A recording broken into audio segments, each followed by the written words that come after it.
My feelings on the new RPG Maker announcement are like so bizarre because it's like a mix of like hype and excitement with also like a wave of nostalgia and deja vu for back when RPG Maker MV was announced, which is so weird because back then I was such a different person. So you'd think that my feelings would be a little different. You know, back then I wanted to make a game, and that was my source of like excitement for a new software.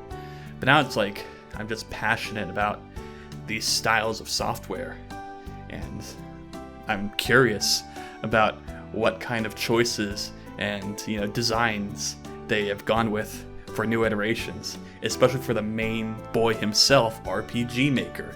And despite this difference, it's still the same kind of hype. Oh my god, I am excited. That's what I'm trying to say. I'm hype for RM 2020. I'm kind of glad that they did like a tiny teaser first instead of like doing a full ass trailer. Because the second I saw that shit, I clicked that shit so hard and watched it all at once. And then like hours later, I was like, oh yeah, I'm a fucking content creator, man. I gotta like be like a real YouTuber. I gotta do like blind reactions and commentaries. and project my excitement out into the world. And so I decided, all right, well, when that trailer comes out, that's what I'm gonna do. It's gonna be like when all those super big Mario Maker YouTubers went and analyzed the Mario Maker 2 trailer, or other things similar to that nature. But yeah, in fact, I wasn't even gonna make this video. I was just gonna wait for that trailer to come out and do just that. But then on the forums, Mr. Fuzzy, the lead eagle, as they call it, provided some additional information stating that there's a schedule for the information and how it will drop.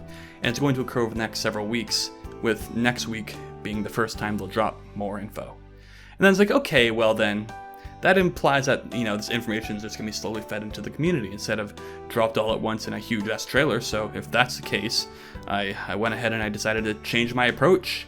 Instead of making just one analysis video when that trailer drops, I'm going to be like one of those weird news, like gaming news channels that like reacts and analyzes like all information on a daily basis. Everything from the real ass info to the most fake ass Twitter leaks to ever exist. You already know what's up. And that's what this is. My new series, over-analyzing everything about RPG Maker 2020, episode 1. Welcome aboard. Oh, it's time. Oh, the hype train is building. So yeah, I'm gonna try and segment it down to a more consumable size instead of like the So like in the past, I did like super large unscripted live streams to like scrape information for like Pixel Game Maker or RPG Maker MV Trinity. I mean, if you're interested in something like that, Drifty did like a 2-hour live stream yesterday discussing it all and stuff. I mean, I guess if you're watching this, you already know, but yeah. I haven't watched the entire thing, so I apologize if I repeat any points, but I'm going to try and make this a bit more of a unique sort of take on the whole thing. I've tried to read like all the reactions to the announcement and kind of gauge what has or hasn't been said. So hopefully this video is more of a fresh take and more focused on like the predictive side of things instead of a more like reactive, if you know what I'm saying. It's gonna be like a huge ass meta-analysis video analyzing both the announcement and the reactions. It's gonna come from me, the perspective of a kind of relevant, weird ass plugin dev. But yeah, let's get straight into it. I'm kind of in a weird position because as a plugin maker, you kind of want there to be less features. Like not, obviously not like nothing, but like not the crazy amount that everyone wants. Because I want to have some fun implementing some stuff myself. Like if they add a fucking HUD maker, what am I gonna do? That's the only thing keeping my relevance as a plugin dev alive. Instead, I think it'd be like way more interesting to see like a plethora of more subtle features to be integrated, and I think it'd be way more realistic. In fact, like I was saying, instead of focusing on what I want, I think this series is better suited for trying to like predict what we're going to get. There are so many of like these wish list petitioning comments, but I think like the sad reality of it is that, this RPG Maker is already done. You know, Kadokawa was very punctual with their MV release. They teased it in Famitsu in early August, released the trailer in early September, and then released it a little less than 2 months afterwards. So like a little less than 3 months was the reveal to release schedule. And I mean, especially based on the comments made by Fuzzy, it seems very clear that everything is like well planned out, and there's not like really that much wiggle room to like make any changes. I mean, hell, if ARM 2020 is coming out in a couple months, I'm sure all hands are focused on marketing and bug testing, and big features were already decided on years ago. And I mean, that's not to say that you can't like make your wish lists or your desires or make your points and all that fun stuff. That's part of the fun. But you know, I don't think we should go into it looking at it as if, okay, here's what I want to happen, make it happen. It should be more like, okay, let's try and predict what's gonna happen. Place your fucking bets down, and we can gamble and see how things are gonna turn out. You know, everyone's focusing. Yeah, I mean, big revolution here. I don't know if 3D or like the built-in menu makers are going to be incorporated, but you know, I think there are a bunch of reasonable things that would be added that would, you know, at least in my opinion, significantly add more value to the software. Like, I want to see stuff like the fucking cloning event system from RPG Maker PS1, where you can like clone events that update themselves to match the original event, and it sort of allowed like for a custom trigger region for a single event without having to like recopy it every time.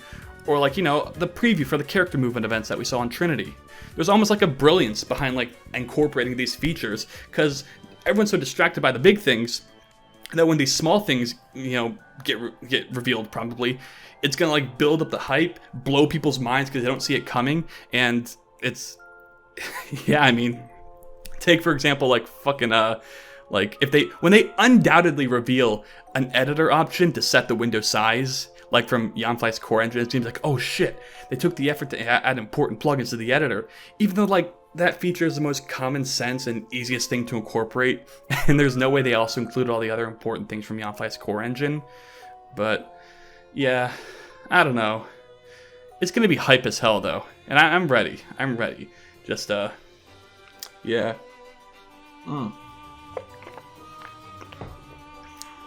Here's what I'm going to predict. I'm going to put my foot down right now and try to do my best to like give accurate predictions to what's going to go down, and it's all going to be beautiful because I'm going to be correct. You know, I think that number one, RPG Maker MV Trinity is going to be like a lot of stuff we saw in there. It has to be in the new stuff, right? Like, it's a bunch of common sense, bare bones stuff, and it came out like years before this one was announced. So I would imagine it had to have some influence in deciding the feature, you know, kind of features available within this next iteration for PC. You know, like the aforementioned movement event preview, sort of like this upgrade to regions. You know, like maybe an entire region tab in the database similar to Trinity. Also like that, there's like more event triggers. You know, that's going to be appreciated if it's included. And it's kind of one of the things where it's like, you know, that's like the obvious next step, right? And also like, I don't know, Foreground Parallax. Probably a bit more parallax features in general. But yeah, I would predict we're going to see a lot more Trinity stuff.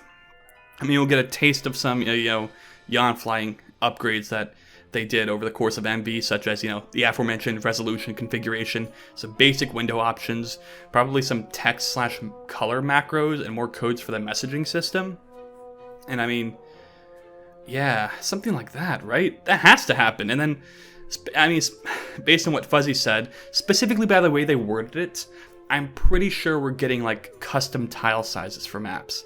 And it's like, it's one of those things where it's very similar to like the window size situation, in which like it adds a lot of value. It's a huge feature, but in reality, it's very, very, very, very easy to incorporate into the engine. At least I think it would be. Can't see why not. And yeah, I mean, on top of that, we can expect, you know, maybe like some of that stuff from Visual Novel Maker's system tab, like a skip title / set start scene, some custom cursor settings, then maybe localization, but maybe?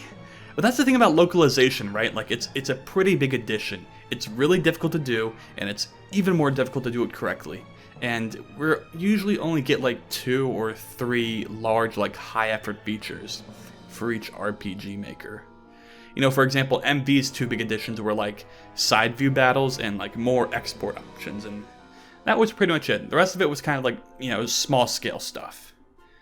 So, yeah, I think, you know, here's what we're gonna do. For RPG Maker 2020, I'm gonna predict the big new additions. And I think those have to be, like, number 1, grid-free doodads. Like, it was such a genius idea from Yonfly, and it just, like, just across the board, like, unanimously one of the most brilliant ideas. And it's not, like, once again, it's not that hard to do, I would imagine. Like, just placing sprites in the editor and then saving and loading their positions. I mean, it's not as easy as the other stuff, but, like, in the realm of big new additions, it's a pretty good compromise between being pretty doable and giving a lot of, like, you know, it'd be a huge selling point. It's like, the word doodad is like the hugest fucking buzzword when it comes to RPG Maker nowadays, especially when it comes to, like, improvements and shit.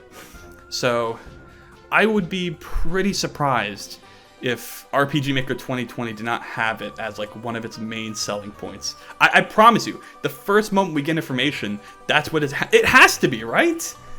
If not that, then I'd say number 2, like, layers, like a layer system. Just because it's just so overwhelmingly requested. It's, like, I'd imagine it's pretty easy to do, and it's like, I don't know, it's just, why not, you know? I'd say, like, the biggest hurdle would really just be, like, performance. RPG Maker is, like, the creators at least have done, like, a really good job keeping the whole thing, like, really smooth and performant on most computers. You know, I can't speak for everyone, but, you know, it feels like, in my experience, even on the most terrible laptop, I've always had, like, a very smooth experience working with RPG Maker. You know, I could even record videos on my shitty ass laptop and put them in 1080p, 60 frames per second, and everything would work smoothly. So it's kind of like layers is a risk to that, because you have to handle, like, multiple different large ass bitmaps probably, and have them, you know, layer on top of each other and manage their content. But, like, you know, it'd be a worthwhile system, in my opinion, if they went at it like that. And yeah, I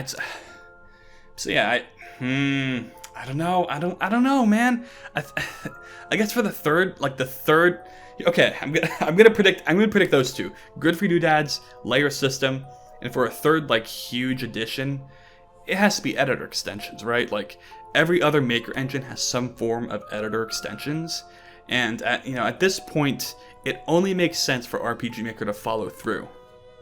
And there's not really much to say beyond that. I think it'll still remain pretty simplistic, and especially since, like, RPG Maker has a very strong sense of UI design. I don't think they want to let people fuck up with their, like, core setups. But, like, I think, you know, there has to be, like, some upgrade from the notebox system, because that shit sucks. And, you know, I've seen multiple people say, like, oh, notebox, you know, increasing the size of notebox, letting us, like, explode it onto, like, a new window. But it's like, no. Fucking look at Visual Novel Maker and look at, like, the custom properties thing. We just have, like, an organized list of different sections of noteboxes that you can, like, name and tag with different information. That's what you want. You don't want more noteboxes. You want you want just a overhaul of the notebox system. It sucks. It's not a great idea. I feel like that's just an obvious thing to tackle, you know? Just an obvious thing that would be pretty good, and that way they would do. But yeah, that's what I think at the moment. You know, I could be wrong about all of this, but goddamn, if I'm right, I'm gonna rub that shit in everyone's faces. Now, I guess the one big thing I'm sure a lot of you have noticed is I haven't really mentioned the new RPG Maker's programming language. See, this is an interesting ass sort of discussion. I mean, as we all know, MV had made some, like, pretty big waves with the switch to JavaScript, but I mean, early on it seemed pretty, everyone seemed to like it, but in retrospect, you know, MV gets a lot of shit for it. And it's not that JavaScript is bad, it's just that using JavaScript leads to bad choices if you're not careful. Because, like, the biggest issue with MV is that it's used to make web browser games. Its main target is not like the desktop, which is like the most popular one. Its main target is HTML, you know, contrary to what you would think. And every game made with MV is an HTML game. But, like, you know, when they want to export to desktop or mobile, they just make this little, like, virtual machine / emulator to wrap around it. You know, Node WebKit for desktop, and then different choices depending on how you want to do mobile. But, like, you know, just, you know, right? Like, obviously a game that's in a browser is not going to have the most powerful sort of performance that you can get from like a native rendering, you know, game that's using like DirectX or OpenGL on the desktop. And so you run into sort of these performance or resource loading issues a lot sooner than you would with like Game Maker Studio or Unity. And it's like, it's not to take anything away from like, you know, Pixie or like libraries or frameworks that work on the web. Like, they can do amazing things. But I think if you're using one of those libraries, you're better off meticulously optimizing a single game built specifically around those libraries, as opposed to creating like an extendable engine that's going to be used by thousands of people that are all going to be pushing it to its limits. But yeah, so like JavaScript gets tied to that, because JavaScript is the only option. It's like the only language you can use with HTML, especially for front-end web browser games. But hypothetically, JavaScript could be used for anything. You could write a native rendering engine using JavaScript, and I mean, there are even a couple libraries that do that. Cocos 2DX and Node SDL2 come to mind as good examples. I think they'd be pretty good candidates for a new maker engine. I mean, hell, Pixel Game Maker uses Cocos 2DX, and I keep seeing that being brought up as a comparison. And even the lesser-known RPG Paper Maker uses like Qt, and then it's like front-end JavaScript bindings for customization, I think.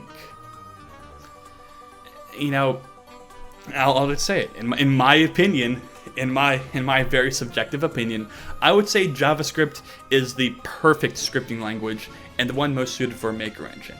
You know, it's relatively fast. Its syntax follows like this mainstream standard and doesn't like go off in like weird directions like Python or Ruby. And it's a language that everyone has a use for, so it's worth the time learning no matter what kind of programmer you are. And just on top of all that, the metaprogramming is just simple, easy, and, you know, kind of fun to work with. You got the eval function lets you run text as code anywhere, and it's unbelievably simple to rewrite existing functions to mod stuff. And I think that's a thing people don't seem to understand.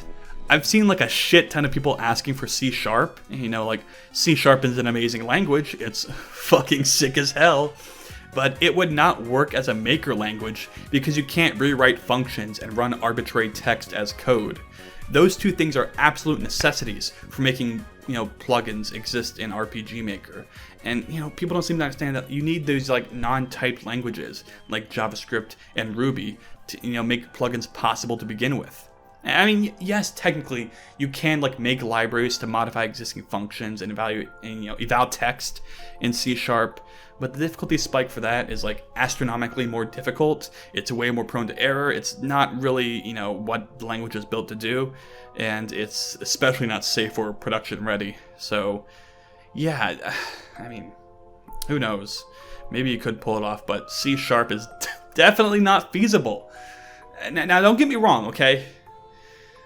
I think that there are plenty of languages that can work, but they have to fall in that sort of like range of like JavaScript, Ruby, Python, Lua, etc.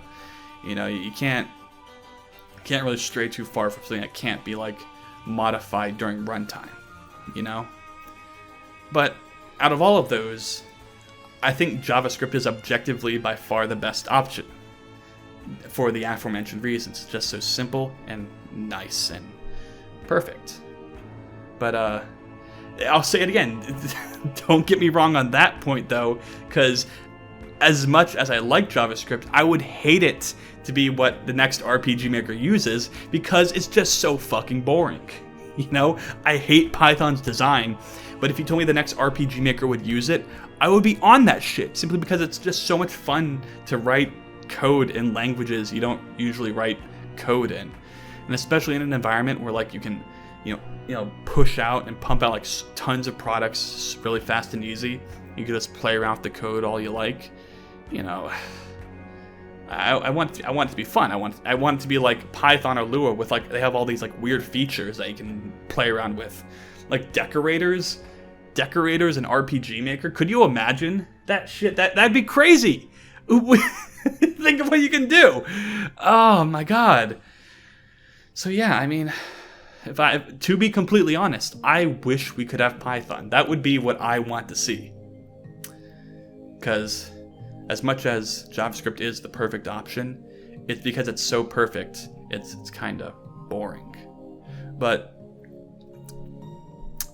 yeah, I mean, I guess in terms of RPG Maker 2020's programming language, I've talked about what the best option should be. I've talked about what option I would like to see. But I guess I still haven't gone over what I think will actually happen. And that's where things get really interesting. This is what kind of inspired me to make this video to begin with, was sort of the ambiguity behind the fact that we don't know what language it's going to be.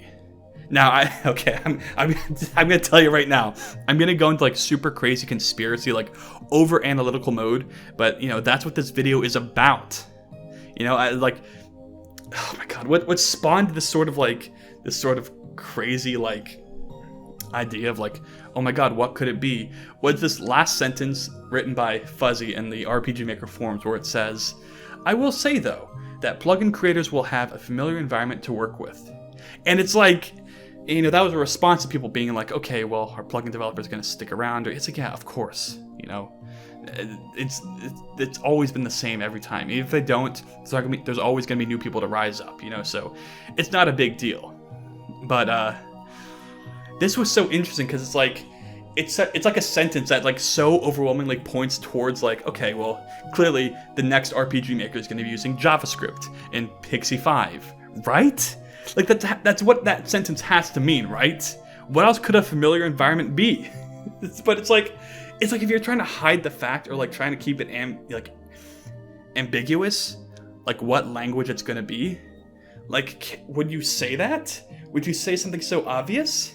It kind of feels like, you know, like, okay, hear me out. If the next RPG Maker was using JavaScript and this individual knew it was JavaScript, then, and they also knew that they couldn't tell people that it was JavaScript, why would they imply that it's JavaScript, you know? That wouldn't make sense. It wouldn't make sense, you know? Okay, the only explanation is that it's not JavaScript or not Pixie, and that it's something similar but not exact. You know what I'm saying? You know what I'm saying? You know, okay, maybe they're just being genuine, and there's not really that many strict rules on what you can say or not say, but I don't know, man. I don't know. It's such familiar environment. What does that mean? What the fuck does that mean, man? What is happening? Like, I'm trying to think, like, is that still JavaScript? Does it mean like Coco's 2DX? Like, that's kind of similar to Pixie. It has like the add child sort of matrix system with parent and children, you know, relations and stuff. Or it could also be like, you know, fucking a different language that has like a similar structure. Like the one that comes to mind is Hacks. Hacks and its fucking like 20 different game engines, all of which are like very similar to Pixie. You got Heaps, Hacks, Flixel. Like, you could very easily make the switch. And even Hacks itself is like based off of JavaScript. It's just sort of more, you know, strict typing, a lot more consistent, you know, class structures that follow the same. God, Hacks would be such a great choice. Yeah, but it's like it's too obscure and like not enough documentation or support. It's kind of a risky move, so I don't feel like they'd go with that. But then is it Lua? Because Lua is interesting in the sense that like it's, you know, it's fast. It's based all of its like engines and libraries are built on top of like backends that are using native rendering with C or C++. It's a language built to be like a scripting language. So Lua seems like such an appropriate choice, but is Lua a familiar environment? I don't know. I don't fucking know, dude. Oh my god. But it has to be, right? Gee, I don't know. Okay, but here's my tier list. Here's my fucking framework/programming language, chances of actually being what RPG Maker 2020 goes with. A tier list. Number 1, I'm going to say it's Cocos 2DX. Number 2 is Lua, something like Love 2D or something. Number 3, I guess it's just Pixie 5 and the old standard stuff. Number 4, Hacks and Heaps or Hacks Flixel. And number 5, I don't know, Python, the thing I want. It's not gonna happen, but I wish. Like a Python, like it wouldn't be too unreasonable. There's tons of fucking engines that do Python. There's RenPy, that shit can export anything, right? Yeah. Well, anyway, I just rambled on this one. I rambled about this one sentence for way too long. God, I said condensed. I didn't say fucking a 30-minute video. Jesus Christ. All right. Thank you for watching. Look forward to next week when they reveal more information. And I'm not going to read it. I'm going to read it live on video and react to it like a true YouTube man. So be excited for that. We're gonna look at the sentences and try and figure out what's going on. Try and get behind the scenes and see what it's all about. So yeah, exciting. Till next time, everybody. Till next time.